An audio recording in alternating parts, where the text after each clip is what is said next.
many of you are dealing with the issue of trying to balance working hard versus living? Work-life balance. I know a lot of you are. My boyfriend struggles with it. I've known people in my life that struggle with it. I've struggled with it. And it's okay to work hard. It's okay to do your best. It's okay to give that 120%.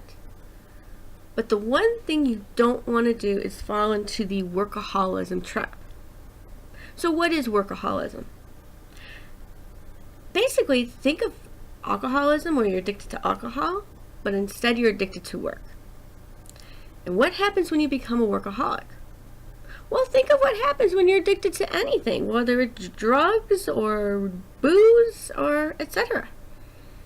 You forget your connections, you forget your family life, you're doing it because you feel lonely and you have a need to fill, and sometimes you just forget to even connect with your own family members. And as a result, things suffer. Sometimes your life suffers more than you want it to. So how do you prevent that? Well, first of all, you don't want to work so hard that you get yourself sick. Been there, done that, it doesn't work. You're going to find yourself sicker more than you want to, and to a degree you don't want to, because it's your body and mind's way of saying, hey, stupid, slow down. Okay, that's number one.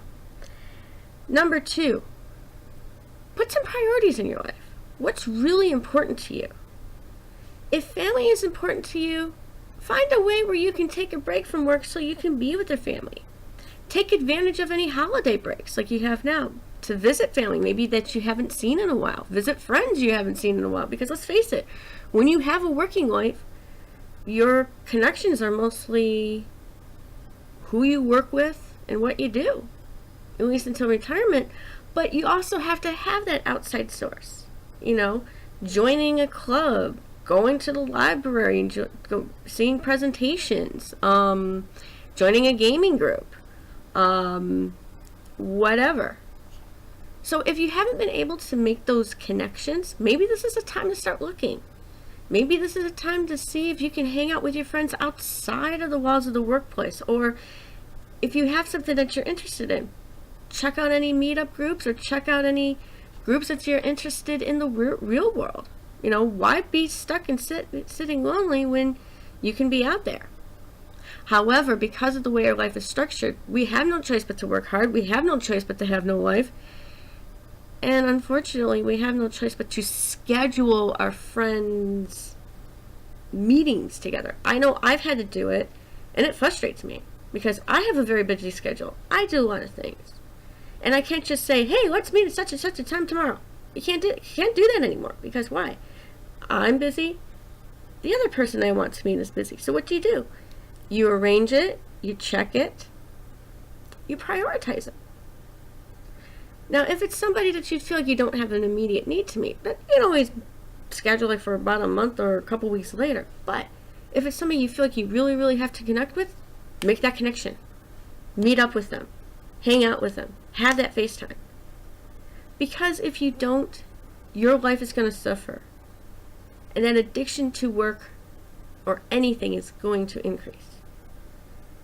Something else that I think you also may want to consider doing is writing about it, journaling it, expressing it. Write down what your goals are. Find your fulfillment, because that's what happens when you work too much. And I've known of people who have worked so much that by the time they stop working and retired, they drop dead because they lost their connection to everything, and work is what defines them. Don't let the work define you. You need to define the work. You need to define what you want to do with the work. Once you figure out that area, everything else is going to fall into place in your life. But you have to have the goal and you have to have the ambition. Don't settle for you just want to be in this position. Set for something higher. Even if it means going into a different career path, even if it means working toward that, even if it works toward that management position. Do everything and anything that you can to get there. Because you know what? If you don't, You'll be stuck in that workaholic mode, and it'll be this never-ending vicious cycle. Then every family connection, you're going to miss all the opportunities to reconnect with them for birthdays, holidays, weekends, etc., days off. And the list goes on and on.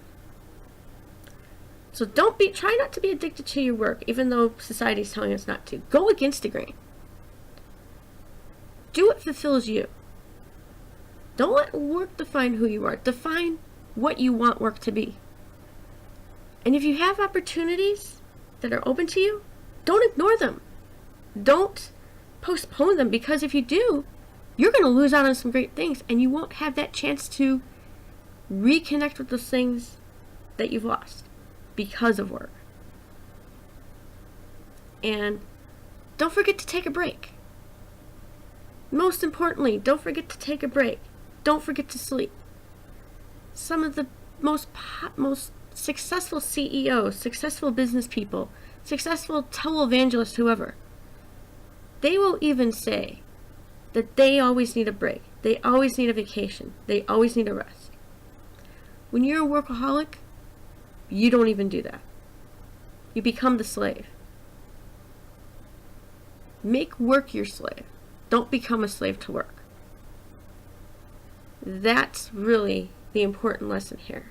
Because I think if you do that, and if you change your mindset and how you see work, your life situation is going to get better for you. And you may end up reconnecting with grandma or your friends or your girlfriend and find more fulfillment. And also socialize. We're human beings. We're meant to connect with each other no matter how, whether it's online, but I think in real life even more, because you get another perspective on things that maybe you didn't think about, and maybe you just stop thinking about, work and otherwise. So I hope this has helped you in whatever way possible. And if you have any ideas, comment below, subscribe, share, and follow me everywhere, because I definitely will be making more of these.